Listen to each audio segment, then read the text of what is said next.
يا أهلا بكم مع ملخص جديد من فيلم طياري. فيلم النهاردة بيحكي عن واحدة بتفقد الذاكرة وبتقوم كل يوم ناسية كل حاجة، وجوزها كل يوم الصبح يفكرها بحياتها، وفي الآخر بتكتشف سر خطير.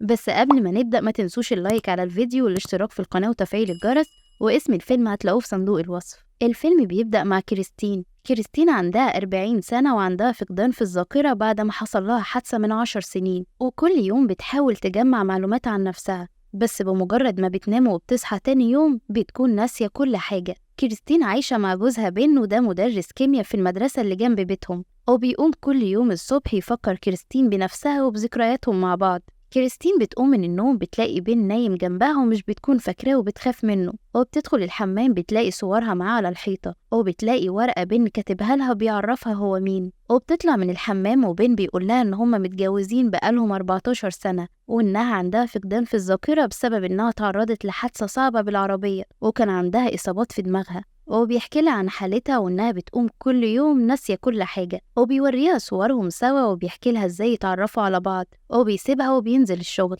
التليفون بيرن وكريستين بترد وبتلاقي واحد اسمه دكتور ناش، بيقول لها انه الدكتور النفسي بتاعها وانه بيساعدها انها ترجع الذاكرة بتاعتها، بس بين ما يعرفش حاجة عنه علشان كده مقلهاش عليه. بيقول لها تفتح الدولاب بتاعها وبيقول لها على مكان هتلاقي فيه كاميرا وبيعرفها ازاي تشغلها. كريستين بتكون خايفة وبتطلع الكاميرا وبتشغلها، بتلاقي فيديو ليها كانت مسجلاه وهي بتحكي في الفيديو عن حالتها وعن الذكريات اللي جمعتها. قبلها بأسبوعين كريستين كانت مع دكتور ناش في العربية، بيقول لها ان طبعا ده مش الطبيعي ان دكتور ياخد المريضة بتاعته وينقلها لعيادته علشان يعالجها من غير ما جوزها ما يعرف. بيقول لها ان هو ماسك حالتها بقاله 6 شهور بس، وان هي اللي طلبت منه يعالجها بعد ما قالت لبن انها عايزة تتعالج، بس هو ما كانش مهتم.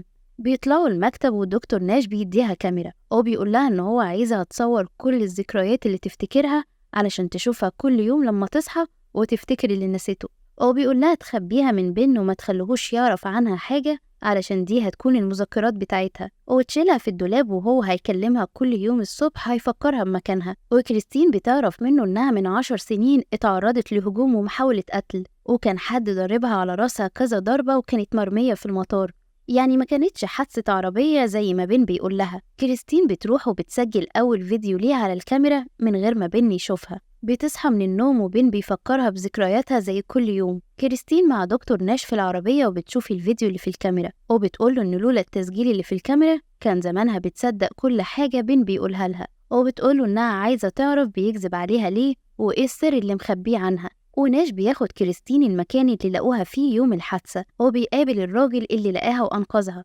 والراجل بيقول لها إنه لما لقاها كانت عريانة ومتغطية بغطا بس، والدم كان مغرق جسمها كله. وكريستين وناش بيفكروا إيه اللي ممكن يخليها تيجي المطار، بيستنتجوا إنها كانت في فندق من الفنادق علشان الغطا اللي كانت متغطية بيه. الدكتور بيكشف على كريستين وبيوريها صور من صورها القديمة علشان تحاول تفتكر أي حاجة، وبيديها صورة صاحبتها، وكريستين بتعرف إن اسمها كلير. بعدها بتسأل بن عن صاحبتها كلير وهو بيقولها إنه مش فاكرها، وبيستغرب إنها افتكرت، وبيقولها إنها تقريبا كانت صاحبتها أيام الكلية، وإنها بعد الحادثة انفصلت عنها وسافرت بعيد، وبيحذرها منها وبيقوم. بيوريها صورهم مع بعض، وكريستين بتعرف إنه كان مخبيهم منها في مكتبه، وهي بتتضايق منه إنه بيخبي حاجات عنها، بس هو بيقولها إن الصور دي بتضايقها وهو بيعمل كده علشان يحميها.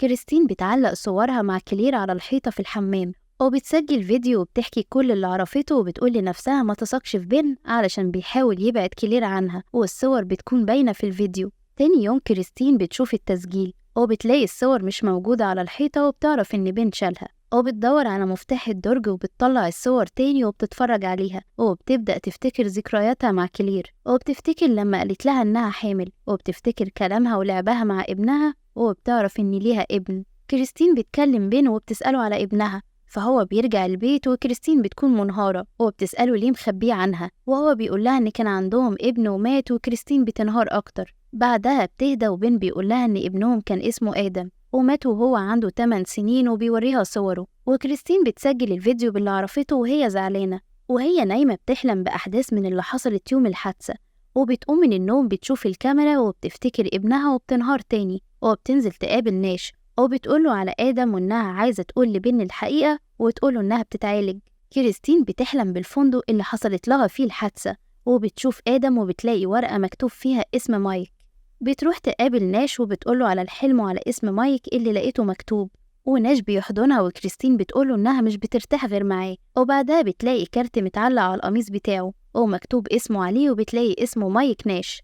كريستين بتشك إنه هو اللي هجم عليها يوم الحادثة، وبتنزل تجري من العربية وناش بيجري وراها وبيديها حقنة مهدئة. وهي في بيتها بتقوم من النوم على رنة تليفونها وبتلاقي ناش بيكلمها وبيقولها إن هو اداها مهدئ خفيف بس ما يعرفش إنها هتنام، وبيعرف منها إنها لسه فاكرة كل حاجة، وبيقولها إن عقلها مليان فجوات من الذاكرة بتاعتها، وعقلها خلاها تشك إنه هو الراجل اللي عمل فيها كده.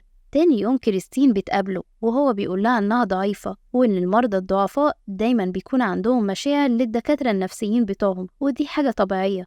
لكن اللي مش طبيعي بقى إن المشاعر دي تكون متبادلة، وده مش أخلاق المهنة أبدا. وبيقولها إنه هو هيحولها لدكتورة تانية تتابع حالتها، وكريستين بتصمم إنه هو اللي يتابع معاها بس هو بيرفض. وبيقولها إن بين في 2007 نقلها من مستشفى الأمراض النفسية لمركز رعاية اجتماعية، وبيقولها إن هو اتصل بالمديرة علشان يرتب زيارة، والمديرة قالت له إن كلير صاحبتها بتحاول توصلها من زمان وبتكلمهم على طول، وبيديها رقم كلير وبيقولها إنه عرف من المديرة إن بين مطلقها من 4 سنين.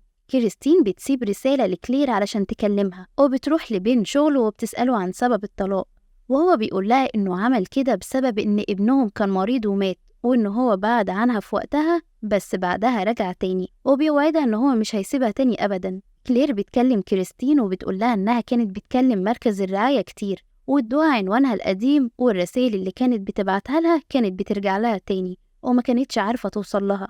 وكريستين بتعرف منها إنها ما سافرتش بعيد زي ما بين بيقول لها، وبيتفقوا إن هما يتقابلوا، وكلير بتقول لكريستين إنها مش هينفع تروح لها البيت والأفضل إن هما يتقابلوا برا.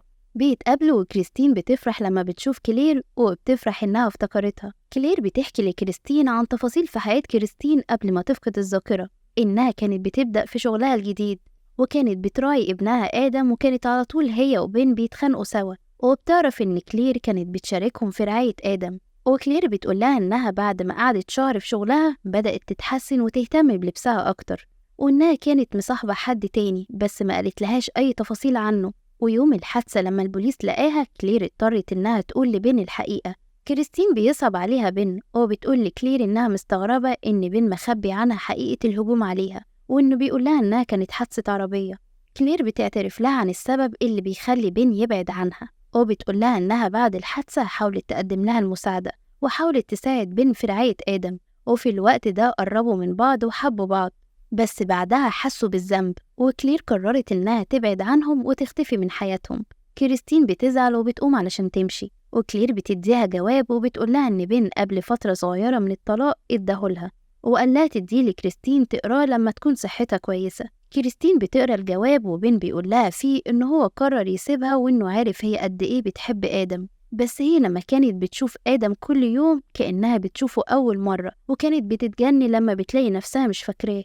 وفي مرة هجمت عليه وهو اضطر ياخد آدم ويهرب منها، وهي كانت بتصرخ جامد. هو بيقولها إن هو حاول يفهم آدم إنها مريضة بس هو مفهمش وكان خايف منها. هو بيقولها إنه سابها كام يوم وبعدها جرب يكلمها علشان يطمن عليها في التليفون، وعرف إنها سعيدة من غيرهم ومش فاكراهم. وبيأكد لها إن هو بيحبها لكن ابنهم عنده 8 سنين ومش عايز يحطه في الصدمة دي تاني، وإن هو عايزها تعيش سعيدة. كريستين بتفرح لما بتعرف الأسباب اللي خلت بين يبعد عنها زمان، وبتسجل فيديو وبتقول لبين إنها بتحبه ومسامحاه. وبين بيرجع البيت وكريستين بتديله الكاميرا وبتخليه يشوف الفيديو، وبتقوله إنها بقالها أسبوعين بتقابل الدكتور ناش وهو اللي اداها الكاميرا دي، وإن هو بيكلمها كل يوم الصبح علشان يفكرها بيها. وبين بيعرف منها إنها كانت بتخزن الذكريات في الكاميرا علشان ما كانتش واثقة فيه، بس دلوقتي خلاص هي بقت بتثق فيه. وهو بيتهمها إنها بتخونه مع ناش، وهي بتوضح له علاقتهم مش كده، بس هو مش بيصدقها وبيضربها بالقلم وبيمشي. كريستين بتكلم كلير وبتقولها اللي حصل، وكلير بتقولها إنها هتكلمه وتحل المشكلة. كريستين زعلانة وبتسجل فيديو وبتحكي فيه اللي حصل، وبتقول إن بين ضربها لما عرف الحقيقة. كلير بتكلم كريستين وبتقولها إن بين عايش لوحده وما شافهاش من 4 سنين، وبتخليها توصف لها بين اللي عايشة معاه، وبتعرف إن مش هو. كريستين طبعا بتتصدم وبتخاف، وبتدخل تشوف الصور اللي في الحمام وبتعرف إنها متركبة ومش حقيقية. وبين بيرجع من بره وكريستين بتقفل الباب على نفسها ومش بتكون فاكرة عنوان البيت علشان تقوله لكلير وتيجي تلحقها. بتقفل معاها وبتبدأ تفتكر يوم الحادثة وبتعرف إن ده الشخص اللي هجم عليها يومها. بتطلع من الحمام بتدور عليه في البيت مش بتلاقيه وبتكون خايفة وبتطلع بره البيت. بين بيخدرها وبتنام. كريستين بتقوم تاني يوم من النوم بتشوف فيديوهات الكاميرا وبين بيكون مسح الفيديو الأخير اللي سجلته بعد ما ضربها. وبين بيكلمها على تليفون البيت وبيفكرها إنه هيخرجها بعد شغله بمناسبة عيد جوازهم. وبيكون معاه تليفونها وكلير بترن عليها. بيوطي صوت التليفون وبيقولها إنه هو في زحمة حواليه. بين بيروح لدكتور ناشي المستشفى وبيقوله يبعد عن كريستين. بين بياخد كريستين الفندق اللي كانوا فيه يوم الحادثة علشان عايز كريستين تفتكر كل حاجة لأنه زهق من التمثيل والكذب. وكريستين أخيراً بتفتكر إن هو مايك مش بن وبتفتكر إنها كانت على علاقة بيه وكانت بتخون بين معاه. وبتسأله على بين وبيقولها إن بين سابها من زمان بس هو فضل مكمل معاها وإن بين سابها في دار الرعاية وهو زور الورق وطلعها. وكريستين بتفتكر يوم الحادثة وبتفتكر لما مايك كان عايز يكلم بين ويقوله حقيقة علاقتهم ولما هي منعته ضربها. وبتعرف إنه هو اللي عمل فيها كده وبتخاف منه وبتكون عايزة تمشي وهو بيمنعها وبيقولها إنه هو ندمان على اللي حصل وعايزها تفضل معاه. كريستين خايفة وبتروح علشان تفتح الباب وتمشي بس مايك بيضربها وبيجبرها تقعد معاه وبياخد الكاميرا بتاعتها وبيمسح كل الفيديوهات اللي كانت مسجلاها وبيقولها تنسى بن وتنسى آدم. وهي بتعرف إن آدم لسه عايش وهو بيضربها وهي بتقاومه وبتضربه وهو بيفضل يضرب فيها لحد ما كريستين بتاخد المكوى وبتضربه في دماغه وبتهرب وبتشغل إنذار الحريق. البوليس والإسعاف بيوصلوا وكريستين بتسجل فيديو جديد وبتحكي فيه كل اللي حصل. كريستين بتقوم من النوم وهي في المستشفى. دكتور ناش بيعرفها على نفسه وبيعرفها كمان إن هم أصحاب وبيعرفها إنها عندها ارتجاج بسيط في المخ وعندها ضلعين مكسورين وإن كلير هتيجي بالليل تروحها بيتها وهتخلي بالها منها وإن مايك البوليس قبض عليه وهيقضي فترة طويلة في السجن. بين الحقيقي بيروح يزورها وبيقول لها إنه لو كان يعرف إنها في خطر ما كانش بعد عنها وإن هو اضطر يبعد عنها علشان خاطر آدم. وبيقول لها إنه هو وآدم بيحبوها وبيطلع من الأوضة وآدم بيدخل لها وكريستين بتفتكره وبتفتكر الكلام اللي كانوا بيقولوه لبعض وبتحضنه وبتفرح إنها افتكرته. ولحد هنا بيكون الفيلم خلص. لو عجبكم الفيديو ما تنسوش اللايك والاشتراك في القناة واستنونا في الملخص اللي جاي.